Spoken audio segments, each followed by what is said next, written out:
Selamat sore, salam sejahtera untuk kita semua. Nama saya Immanuel Atama dengan NIM 2024 10 10 30 91. Di sini saya akan membahas dan menjelaskan modul 4 pada praktikum sistem basis data. Di sini ada 3 tugas. Yang pertama, mengimplementasikan ERD laboratorium secara lengkap. Yang kedua, isikan setiap tabel dengan 3 data minimal.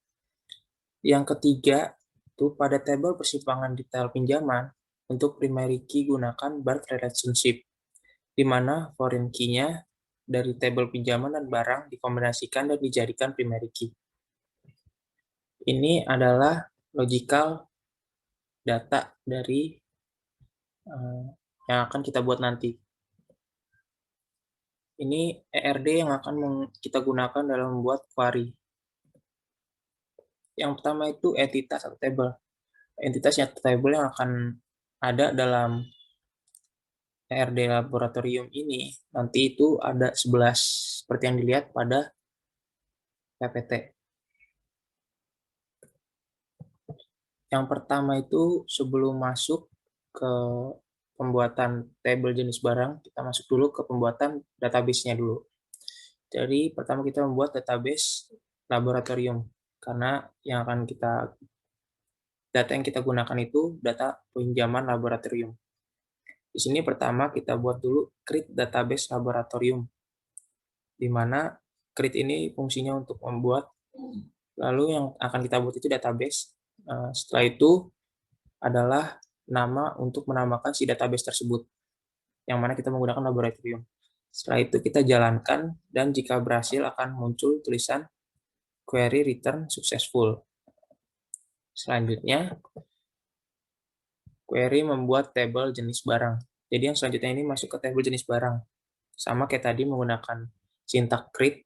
Setelah itu, yang akan kita create itu table, maka kita akan menulis table, lalu nama tabelnya. Di dalam tabel jenis barang ini ada ID jenis barang, nama jenis, sama keterangan, di mana jenis barang ID ini sebagai primary key yang tidak boleh kosong. Nah, ini tipe datanya itu small serial, jadi itu tipe datanya angka. Terus lanjut kepada nama jenis. Nama jenis ini kita pakai karakter itu maksimal 50 karakter dan juga tidak boleh 0. Setelah itu ada keterangan. Keterangan ini tipe datanya teks, jadi dimasukin data sepanjang apapun tidak masalah. Selanjutnya ada tabel barang. Tabel barang ini berisi barang ID, nomor seri, deskripsi, jenis barang, sama lab ID, di mana sintak penulisan pembuatan tabelnya itu sama dengan yang sebelumnya. Selanjutnya ke table lab. Di table lab ini ada 3 isinya, lab ID, nama, sama deskripsi teks. Selanjutnya ada tabel kepala lab. Sintaknya masih sama. Lalu di dalam tabel kepala lab ini berisi tanggal mulai, tanggal selesai, status, lab underscore lab ID, sama dosen ID. Jadi tanggal mulai sama tanggal selesai ini maksudnya tanggal mulai dan tanggal selesai menjabat. Di sini tipe datanya itu sama-sama date dan tidak boleh 0. Create table dosen. Sama sintaknya masih sama, jadi kita membuat table dengan nama dosen. Di dalam isinya itu, isi tabelnya ada nama, ada NIP, ada juga dosen ID. Selanjutnya table aslab. Dalam table aslab ini berisi NIM, nama, nomor HP, aslab ID, lab underscore lab ID. Selanjutnya table UKM. Di table UKM ini berisi nama UKM, keterangan, sama UKM ID. Yang selanjutnya table kegiatan.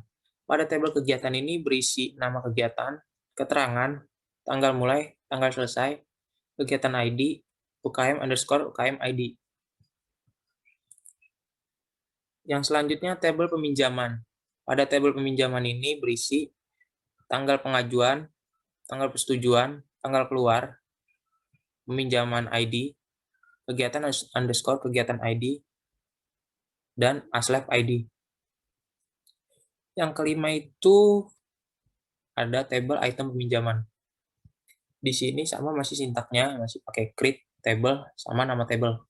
Isi dari table item peminjaman ini ada kondisi barang saat keluar, kondisi barang saat kembali, nomor seri, peminjaman underscore ID, barang underscore barang ID, pengembalian underscore ID. Selanjutnya ada tabel pengembalian. Di dalam tabel pengembalian ini terdapat tanggal pengembalian, pengembalian ID, dan juga aslab underscore aslab ID.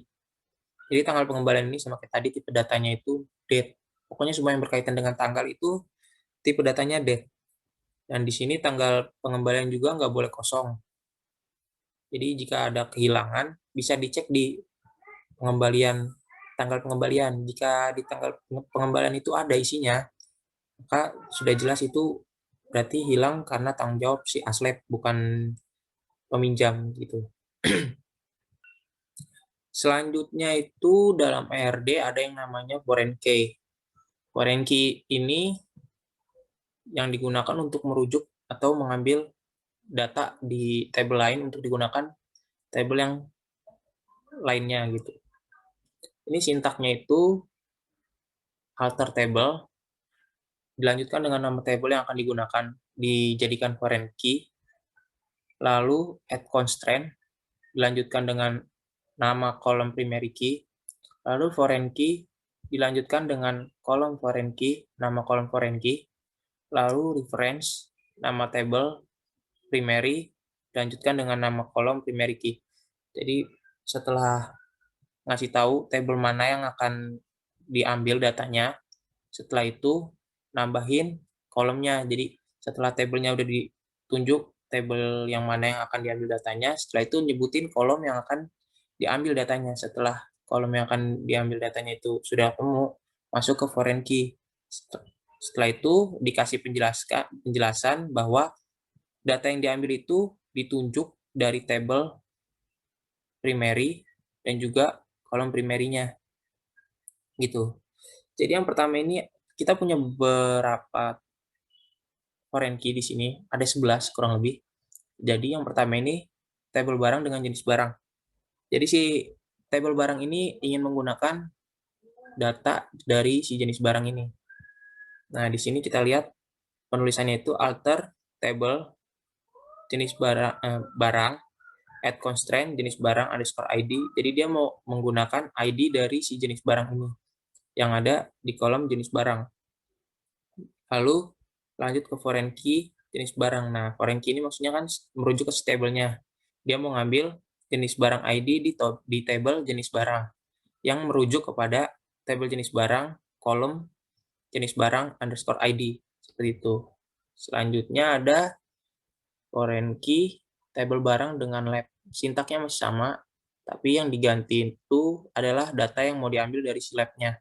Seperti yang ada di gambar ini. Selanjutnya ada table kepala lab dengan lab.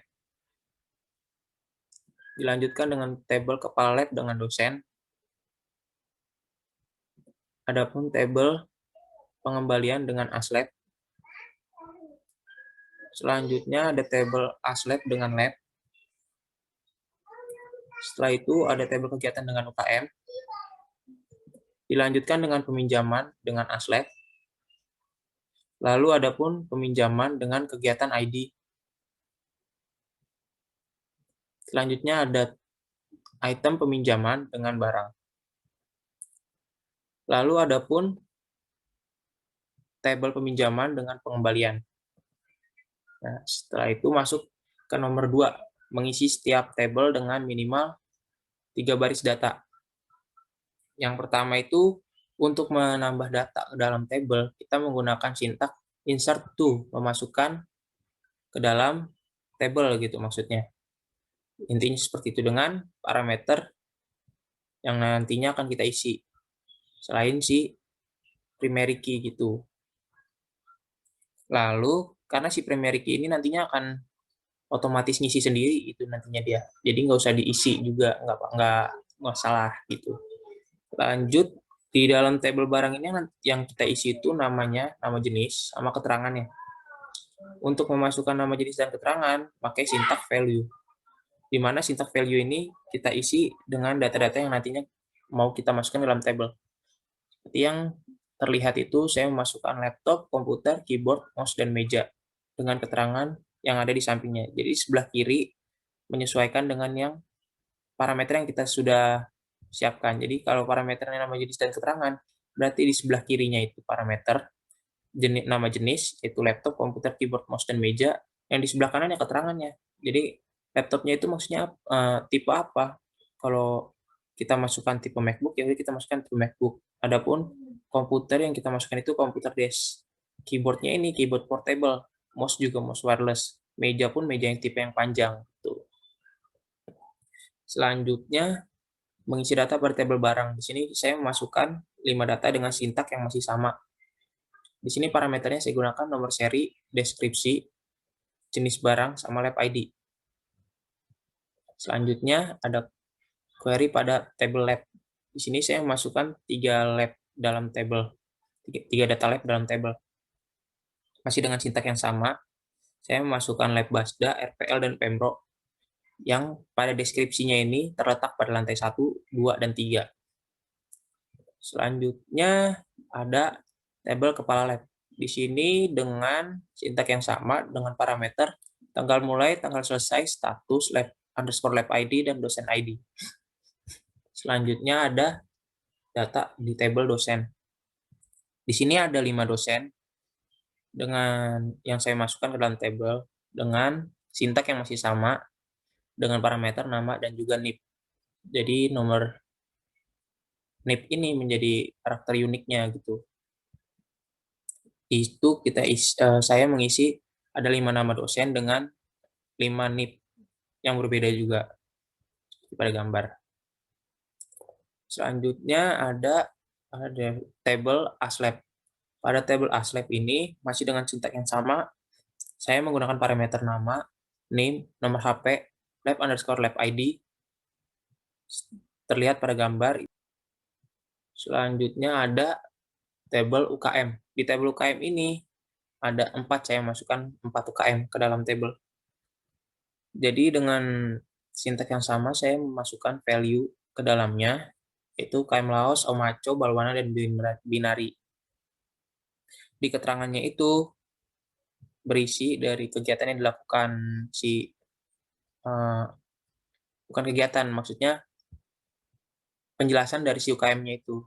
UKM Laos itu menjelaskan Linux sama open source. Omaco ini kegiatan olahraga, maupun dia olahraga berbasis elektronik ataupun yang biasa kita lakukan di lapangan gitu. Balwana ini kegiatan pencinta alam, dan Binari itu jurnalistik, di mana UKM ID ini menjadi primary key-nya. Selanjutnya ada tipe data ada data pada tabel kegiatan, di mana isinya itu masih dengan sintak yang sama. Saya menggunakan parameter untuk mengisi tabelnya itu nama kegiatan, keterangan, tanggal mulai, dan tanggal selesai. Selanjutnya sama mengisi pada tabel peminjaman dengan parameter tanggal pengajuan, tanggal persetujuan, dan tanggal keluar barang seperti pada tabel. Selanjutnya ada mengisi data pada tabel item peminjaman dengan parameter kondisi barang keluar, kembali, nomor seri, pinjaman ID, barang underscore barang ID, dan pengembalian underscore pengembalian ID dengan data seperti pada gambar. Selanjutnya ada data pada tabel pengembalian. Di sini itu menggunakan parameter tanggal pengembalian dan ID aslab pada tabel aslab. Gitu. Selanjutnya membuat kombinasi primary key pada tabel item peminjaman pada kolom barang dan peminjaman. Jadi itu kita pertama membuat sintaknya create table peminjaman, lalu memasukkan sintak primary key-nya itu parameternya nomor seri, pinjaman ID, dan barang ID. Nah, nomor seri di sini dibatasi 20 karakter yang menunjuk ke tabel barang, kolom nomor seri. Selanjutnya ada pinjaman underscore ID, ini menggunakan tipe data angka yang menunjuk kepada tabel peminjaman. Selanjutnya ada barang ID. Ini menggunakan tipe data angka juga menunjuk pada tabel barang. Kondisi barang saat keluar dan saat kembali ini menggunakan tipe data teks, di mana kondisi barang saat keluar itu tidak boleh kosong. Selanjutnya barang underscore barang ID ini menggunakan small serial, tipe datanya angka, yang nggak boleh kosong juga. Di pengembalian juga sama, pengembalian underscore pengembalian ID itu juga sama. Jadi dia nggak boleh kosong dan tipe datanya itu angka. Lalu masukkan peraturan dalam tabel. Jadi kita masukin dulu variabelnya, variabel peraturannya itu, dari si peraturannya itu nama variabelnya apa, jadi kita masukkan pengembalian underscore pengembalian ID. Dengan foreign key-nya itu pengembalian underscore pengembalian ID. Jadi data yang diambil dari tabel pengembalian di kolom pengembalian ID. Ini ditunjuk ke tabel pengembalian pada kolom pengembalian ID kan. Selanjutnya ada peraturan barang underscore barang ID. Ini juga sama, jadi foreign key-nya barang underscore barang ID. Ini tuh menunjuk kepada tabel barang yang dituju pada kolom ID barang, seperti itu. Untuk penulisannya pada PostgreSQL itu seperti contoh ini. Sekian presentasi yang saya bawakan pada sore hari ini. Apabila ada kesalahan kata, mohon dimaafkan. Assalamualaikum warahmatullahi wabarakatuh. Selamat sore.